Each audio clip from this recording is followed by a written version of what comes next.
So it seems like once a year about this time, I make a video about books. I was just scrolling through my past videos and I sort of noticed that that was a trend, and there was something that I've been planning to talk about literally for years on this channel, and I just never got around to doing it, and that is reading challenges.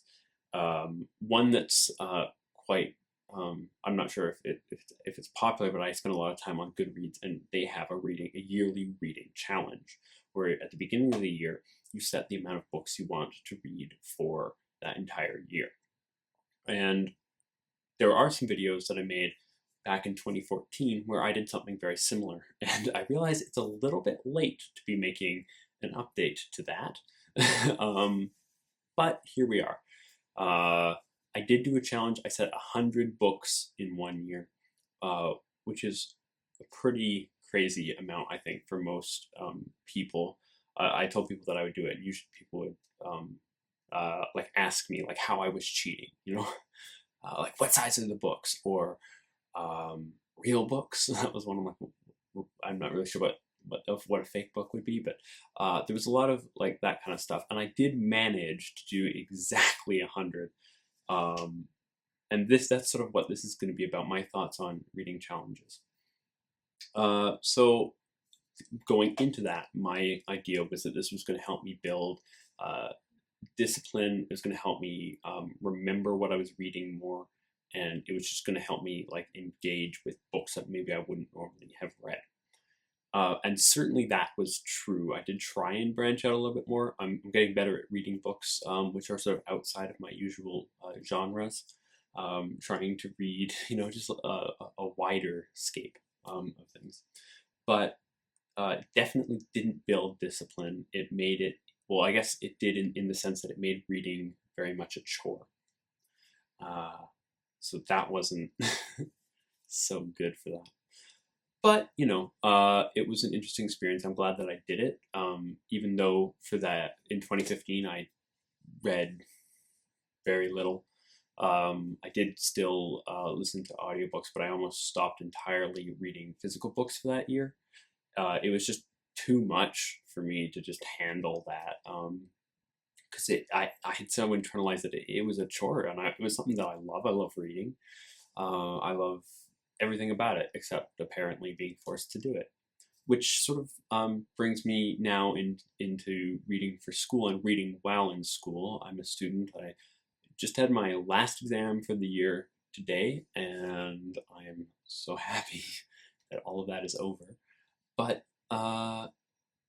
it's hard to read sort of for pleasure, to read novels, to read fiction, to read things which interest me, when I also have to read 4 or 5 textbooks. I'm a literature, I take a lot of literature classes. I'm very much an English student.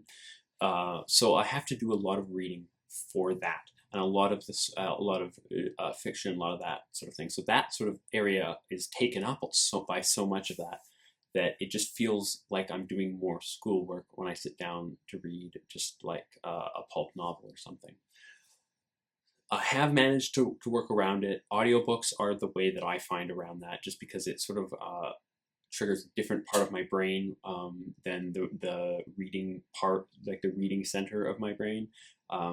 That's not at all scientific. That's just sort of the way that I process it. I process it slightly different. I noticed that. And I find that reading from a page is different from reading from an audiobook, and I prefer reading from a page for sure, but when I just need to sort of be in that relaxed, not that super high stress, not that super hypercritical, close reading frame of mind that I need to be when I'm reading a novel for school, like when I'm doing that, I need to be examining themes, characters, story arcs. I need to be looking at the language, all of that stuff, and analyzing this. Whereas maybe I just want to pick up a fantasy novel and just sort of, get engrossed with swords and sorcery and all that kind of stuff. And I find that I end up doing that and being sort of a hypercritical of the text that I'm reading. Whereas when I listen to the audiobook, I can just sort of, and obviously you can do other things. So for reading challenges, let's get back to the topic of today's video, because I don't want to go on too long for this. I really decided at the end of that year that it was a terrible, terrible idea. I do know a lot of people who like them, and I think generally shorter challenges, definitely 100 was too much. I was biting off far more than I could chew. That's like what, like 3 or 4 maybe books a week. Don't quote me on that. No, it's not even close. It's like, because there's 52 weeks in a year, right? So it's two books every week, 3 or 4. I think by the end it was 3 or 4 for me, because there was like a stretch of, I started late. I remember that in the year. I think I started, or I started doing it. I counted the books that I'd read sort of retroactively that year, but I hadn't started thinking I need to read 2 a week. And there was a point where I think for like a couple of weeks where I wasn't able to read anything. And then right at the end of that, I started college. So I think by the end of it, I was at like 3, 4 books a week, depending on the week. Like I had a schedule, like I need to read this many, and I was writing them down, and I was like getting really quite stressed about it, because I'd said I was going to do it. I put that out on the internet. I told everyone that I was doing this, and just personally, I really don't like it when I don't make those goals. So I think for me, it sort of became this toxic thing. But I do know for some people, like maybe if it's lower, like this year on Goodreads, because it popped up in this reading challenge, and it kept asking me to take the reading challenge. And I knew that I set it intentionally lower than the amount of books that I was going to read, just sort of, and it's like this totally like false ego thing. So I set 25 books, and I'm more than halfway there now. Like I know that I'm going to be reading more than 25 books this year, but I didn't want to say 50. I didn't want to say 75. I sure as hell didn't want to say 100 again. And maybe I will read 100 books this year, but it'll be on my terms, and I won't feel the stress to hit that. So when I hit that 25, I'll be like, great, I'm done. Anything else I do this year is sort of on my time. I do know someone, another YouTuber here, BarTube.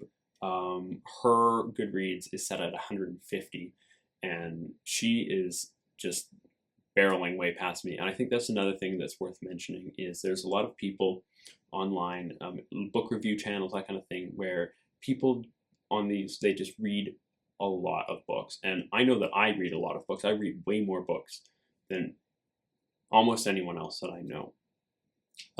And some people ask me, how do you have the time to get your students, stuff like that? And it's like, it's not that I have the time, it's just that if you have to block out time for something, which is what that reading challenge forces you to do, then you're not doing it because you like it. You might like it and you might enjoy it, but you're also forcing yourself to do something that isn't maybe natural. And yeah, maybe if you never pick up a book, and you just want to hit a certain amount, I think shorter time periods, shorter number of books, those challenges work great. So if you have like summer vacation or something, and let's say you've got 2 weeks, you want to read 2 books, or maybe you have 2 months off, you're like a student or something, and you can set a little higher thing. Or maybe it's just, I want to read this series this year at some point. Maybe there's like a series that you've always meant to try, and you want to read that series. Depending on how long it is, maybe you say, I want to do it in this period, and maybe I want to do it this semester, or I want to do it over the summer break. And I think that those sort of smaller goals are great. The larger, the high volume ones, personally, I find that they're just cause me stress. And they bring something which should be very much enjoyable, and it turns it into the sort of work which I hate so much. So that's this year's video on reading. I guess I'll see you in 2018.